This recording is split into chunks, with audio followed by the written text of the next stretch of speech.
more news to get into in the NFL. After Dak Prescott left Sunday's game versus the Falcons due to a hamstring injury, this morning Jerry Jones said it's likely Dak will be moved to injured reserve, while wide receiver CeeDee Lamb has a sprained AC joint in his shoulder. Jerry also said there's a good chance he will play Sunday against the Eagles division matchup. Here's Micah Parsons on his outlook for the rest of the Cowboys season. You know, we got this great stretch of great teams coming up. Great stretch of great teams, and we got a chance. You know, they always say it's not over till the fat lady sing, and I ain't hear her sing yet. I ain't hear her sing once yet. So, you know what I'm saying? As long as I'm still alive, as long as I'm still part of this team, I'm going to keep on fighting. Okay, I want to add one more piece to that, Stephen A., and then I will get to you with that reaction rolling your eyes. This morning, Jerry Jones said the Cowboys aren't sellers, and they followed through by trading for Panthers wide receiver Jonathan Mingo. All right, you want to first react to what you just heard from Micah Parsons? Well, first of all, Jonathan Mingo, I'm so touched. Second-round pick. He's got 12 receptions for a little over 100 yards and no touchdowns playing for the Carolina Panthers. I'm just so touched. I mean, wow, this is going to be this is a world of difference. This is going to make a world of difference for the Cowboys. I mean, this season is over. It's done, okay? They should be selling. They should tank the rest of the damn season, to be quite honest with you. The reason I'm rolling my eyes is because, I mean, I love Micah Parsons. The brother's a stud. I get all of that. You know, I don't like the fact that he ran over men, women, and children playing basketball at the NBA All-Star Weekend for Shannon. You know, I didn't appreciate that, him and Puka Nacua doing that. I still haven't gotten over that. Who won that matchup? They ran over Shannon? They checking. ran over men, women, and children. They were there. They were on the court. Focused. I am staying focused. It was pretty bad. It was pretty bad. It's personal. Yeah, It's personal. It's seriously. personal. I'm just saying, though, here's my issue with Micah Parsons. I would really, really appreciate his words if he were on the field. You're not playing. You're not playing. See, if you're on the field, then there's a difference you could make. And I'm going to take your words far more seriously. But this brother's been on the sideline injured. You've seen the way your teammates have played. You've seen how they've looked. You've seen how discombobulated, disorganized, dysfunctional this team has looked. You know what it's been like the last 3 years when y'all were 12-5 compared to what it is now. You ain't blind, so you just whistling in the wind. He doesn't understand that as a podcaster, he's diminished his credibility with those words because we know you know the difference. A, you know football. B, you're a stud. C, you were on the field for back-to-back 12-5 seasons. So you absolutely, positively know the difference between the quality of play your team was accustomed to putting forth compared to what they're doing right now. Yep. You know this. So you go out and you do your podcast and you're basically saying, well, you know what, I believe. I mean, as long as I'm part of this team, we're going to fight. Jerry Jones did say there's a good chance that he could play against the Eagles Sunday. Okay, but he isn't. Okay, he hasn't yet. But he might be. I just want, in all fairness. I appreciate that. But the point is, he said, I believe in my boys. You understand what? Really? What have you been watching? You understand what I'm saying? See, when you got the microphone, there's a level of authenticity that you must make sure, Shay, you must make sure that Saturday that is there. When you open your mouth and you say what he says, we know not to take you seriously in terms of what you're saying about your team. Certainly, we got to take you seriously if you're on the field because you're that kind of dude, and we understand that. But we're talking about what he said about his team and his teammates. They are horrible right now. Yeah. They look dysfunctional. They look very, very bad. Your coach is probably going to be gone at the end of the season. Why would you go in front of the microphone on your own podcast and diminish your own credibility? We know not to take you seriously now when it comes to what you're saying about your teammates. We can't trust you because you said something that is a flagrant untruth. Go ahead, guys. Shay? Micah said it's not over till the fat lady sings. Well, last I heard, there was a shortage on Ozempic and Trizipatide, and she's been eating Sunday dinner all year, so she's getting bigger. It's over, bro. I don't know who you trying to convince. Sometimes people say things Saturday trying to convince themselves, knowing the general population ain't gonna believe a damn word he's saying. Micah knows it's over. Because they don't play good enough defense. They don't take the ball away offensively. They don't run the ball particularly well. They can't protect Dak. Dak is constantly getting hounded. Now it's about to be Cooper Rush. It's over. Everybody knows it's over. Traded for who? Mingo. Man, y'all, Lord have mercy. And that's supposed to do what? That's supposed to quiet down the restlessness in Big D. Really?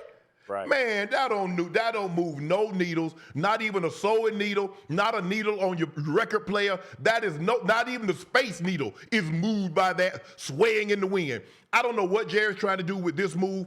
I don't think it quiets down anyone that has questions or trepidations about the Cowboys.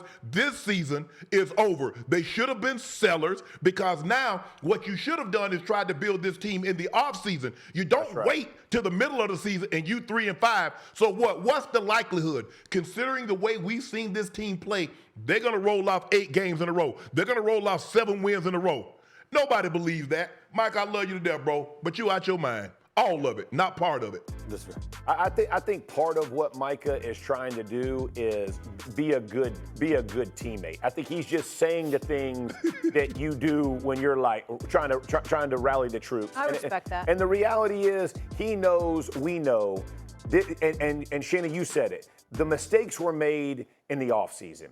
Jerry Jones, Stephen Jones, this organization did not do a good enough job to put people around Dak. They waited to do Dak's deal. They waited to do CD's deal. All of a sudden, they get behind the numbers. Now they're paying massive contracts. They should have done these things way in advance. They probably could have gotten Micah already done, but they don't get a running back. It changes the entire dynamic of the team.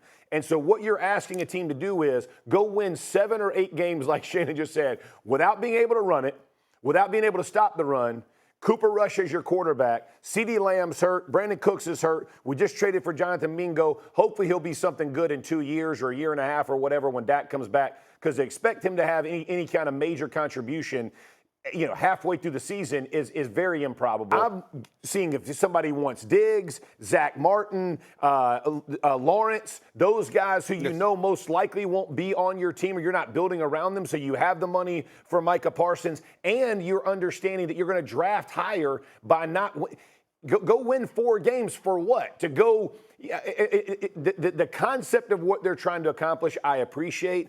To your point, they're not going to win those games, but they're all trying to save face and say the right thing. Jerry made mistakes in the offseason, and it's cost this team. I'm looking at them 3-5. Their next 3 games are at home versus the Eagles, home versus the Texans, on the road versus Washington. They're already 2 games under 500. I don't think this team is going to finish 500 this year, okay? And, oh, by the way, their scoring offense is 20th. Their rushing offense is 31st. There's 32 teams in the NFL. Good. It's 31st. Their red zone offense is 31st. Their total defense is 27th. Their scoring defense is 31st. Their rushing defense is 30th, and their red zone defense is dead last. And I understand Micah Parsons, you know what, I'm trying to be a good teammate. He is. Well, guess what? Then say that damn thing in the locker room. Right. When you go in front of that microphone as a podcaster, your obligation is to the audience. Yeah. It ain't to your teammates. Yeah. You can't sit up there and lie like that. That's okay, why you say you're to sick. yourself. You can't do the You're podcast sick, that you're way. sick, you can't do it. Take it off. Take it off. Take time off. He's doing something right because you're talking about him here on First Take. Well, listen, So no. There are certain times you don't want to be talked about. Ridiculous it sounds. That's right. Right, This is one of those times you don't want to be talked about. Okay, you really don't. That's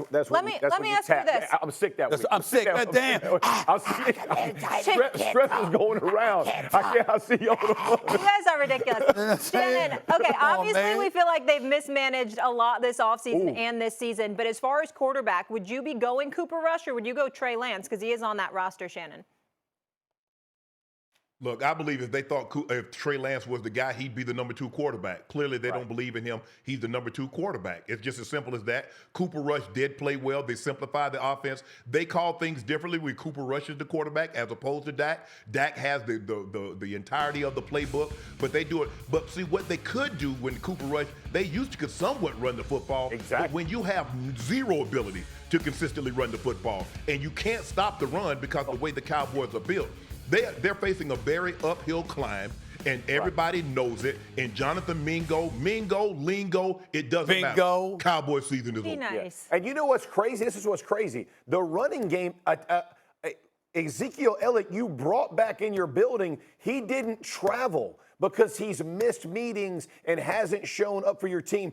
That's what you brought back. Guys, I'm not trying to beat a dead horse, but my goodness, Derrick Henry wanted to be a Cowboy. Yes. Like when you talk about mismanagement to the highest degree, this is what we're talking about. You're talking about Cook and Elliott being, and now you're asking Cooper Rush probably without CeeDee Lamb, or if he plays, he's going to be limited with his shoulder. My gosh, it gets a little worse than that, fellas. Oh. Check this out. Ezekiel Elliott was on his way out of the league. Yeah. Once he departed from Dallas, he ended up in New England. Well, nobody thinking about Ezekiel Elliott. Isn't he Dak's best friend? But check this out. Check this out. This is very important. We didn't hear about him missing practice years ago. Right. Never. So why all of a sudden we hearing about it now? Right. Like, what happened, Shannon? What happened? Why is all of a sudden he missing practice now? Right. And meetings now? You know how bad it is? Because you know why, Stephen A? Why? No, Saturday. Simple philosophy. Mike Shanahan said, you never accept anything in a win you wouldn't in a loss. Amen. When they were winning games going 12-5, I'll bet you a golden doorknob to a bucket of cow manure. And I'll let both of you guys put up the cow manure. Zeke Elliott was missing meetings and was tardy.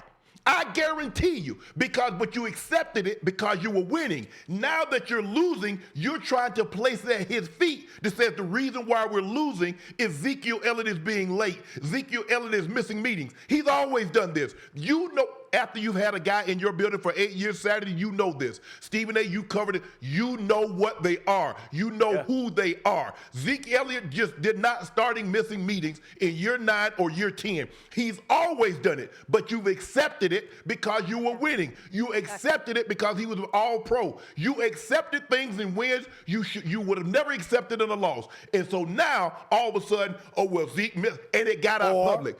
I wonder how many times he's actually missed meetings. I wonder how many times he's actually been tardy when you were winning and you accepted it.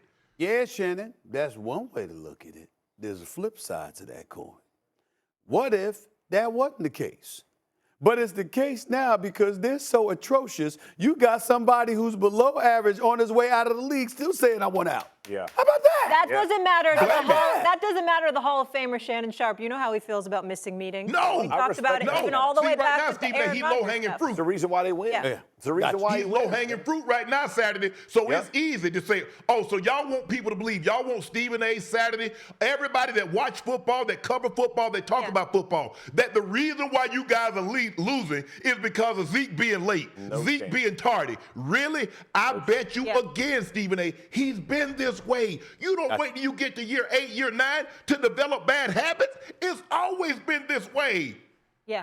Okay. Yep, and he's taking the criticism. But I do need you to break down that cow manure. You two are from the South. Stephen A. and I are tri-state area. We don't know about the Southern. We don't know about the Southern references. And we get to put up the cow manure, so we got it's free for us. Yeah, it's free for us. You guys know the deal.